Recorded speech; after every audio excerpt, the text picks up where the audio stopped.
हरे कृष्णा। आज हम बात करेंगे एक ऐसी साधारण से दिखने वाली घास की जिसके बिना हिंदू धर्म में कोई भी शुभ कार्य पूर्ण नहीं माना जाता। जी हाँ, हम बात कर रहे हैं दूर्वा घास की। विवाह हो, गृह प्रवेश हो, यज्ञ हो या भगवान की पूजा, दूर्वा का प्रयोग लगभग हर मांगलिक कार्य में किया जाता है। लेकिन क्या आपने कभी सोचा है कि रास्ते के किनारे उगने वाली यह साधारण सी घास इतनी पवित्र क्यों मानी जाती है? इसके पीछे केवल परंपरा नहीं बल्कि शास्त्रों में भी इसके महत्व का वर्णन मिलता है। गरुड़ पुराण और स्कंद पुराण में दूर्वा को अत्यंत पवित्र बताया गया है। गरुड़ पुराण में कहा गया है, दूर्वा सर्वदेव प्रियम पूर्णम सर्व मंगल कारिणी, अर्थात दूर्वा घास सभी देवताओं को प्रिय है और यह अत्यंत पवित्र तथा मंगल देने वाली मानी जाती है। इसी कारण पूजा हो, यज्ञ हो और सभी धार्मिक अनुष्ठानों में इसका प्रयोग किया जाता है। एक प्राचीन कथा जो कि स्कंद पुराण में मिलती है, जब देवताओं और असुरों ने मिलकर समुद्र मंथन किया था, तब अमृत निकलने के समय उसकी कुछ बूंदें पृथ्वी पर गिर गई थी।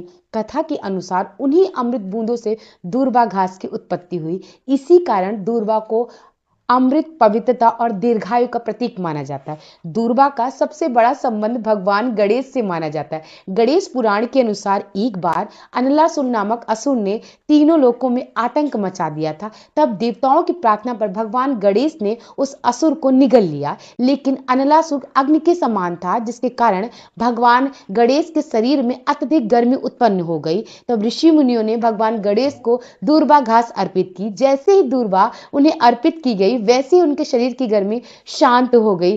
तभी से शास्त्रों में कहा गया, दुर्वाणकुरम पूजतम विघ्न राजम सर्व सिद्धि प्रदा, अर्थात दूर्वा से पूजा किए जाने पर भगवान गणेश सभी सिद्धियां प्रदान करते हैं। इसी कारण गणेश जी की पूजा में दूर्वा अर्पित करना अत्यंत शुभ माना। आपने देखा होगा कि दूर्वा की पत्तियां अक्सर 3 भागों में होती हैं। धार्मिक दृष्टि से इसे ब्रह्मा, विष्णु और महेश का प्रतीक भी माना जाता है, यानी सृष्टि का सृजन, पालन और संहार। इसी कारण पूजा में दूर्वा घास अर्पित की जाती है, तो देवों की कृपा प्राप्त करने का प्रतीक भी माना जाता है। धार्मिक मान्यता के अनुसार यदि जीवन में बार बार बाधाएं आ रही हों, काम बनते बनते रुक जाते हों या घर में तनाव बना रहता है, तो हर बुधवार भगवान गणेश को 21 दूर्वा अर्पित करें एक मंत्र के साथ, और वो मंत्र है ओम गणपतये नमः।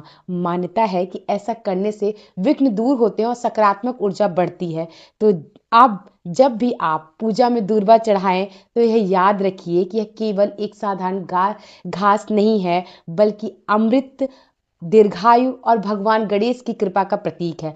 अगर आपको यह जानकारी अच्छी लगी हो तो कमेंट में एक बार जय गणेश जरूर लिखें, और ऐसी ही रोचक धार्मिक कथाओं और शास्त्रों की जानकारी के लिए हमारे चैनल को जरूर सब्सक्राइब करें। धन्यवाद।